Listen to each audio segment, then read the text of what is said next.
So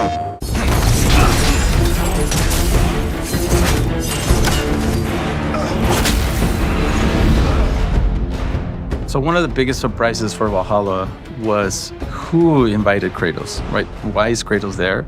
He got this mysterious invitation, and when you get to the top of Valhalla, you discover that it's none other than Tyr. The invitation was yours. I would have signed it, but it was important you come here for your own reasons. Right from the beginning, we knew that Tyr was going to be your ultimate test. When you play Ragnarok and you meet Tyr for the first time, you think you're going to fight this character. You see them standing up, Tyr's so intimidating. And then, in typical Santa Monica fashion, we change expectations and we subvert them. But I think a lot of people kind of play that game. They're like, wow, what if Kratos and Tyr sparred it out? And we wanted to dig into that and really figuring out, how does Tyr fight? What's that relationship? Because they are sparring. It's a very different relationship than we've ever seen Kratos, fight against someone else. Yeah.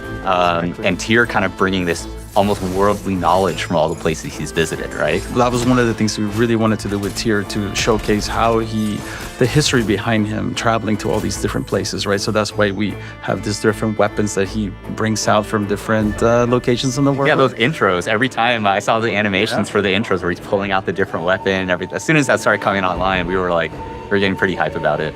If you notice, for folks that have a keen ear, that will hear some slightly different tunes when each weapon is introduced that is kind of tied to the weapon as well. And then his styles of combat change.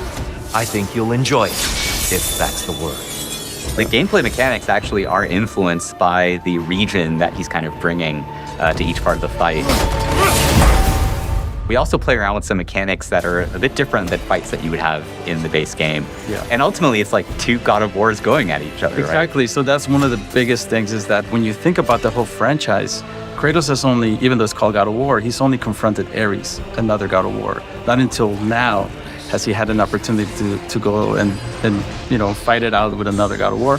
Yes, a completely different context, right? Whereas with Ares was about a completely different thing, revenge. Now this is more about personal growth and challenging himself to master himself, to get him to the next step in his life, which is a super exciting way to reframe this epic battle with another God of War, right? That was distinct, but at the same time brings it full circle.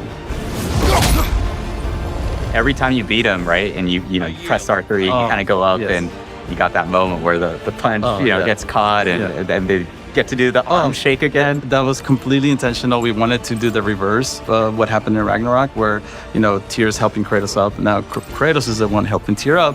Tyr was definitely a lot of fun to bring to life, and hopefully all of you enjoy fighting them. Arms up!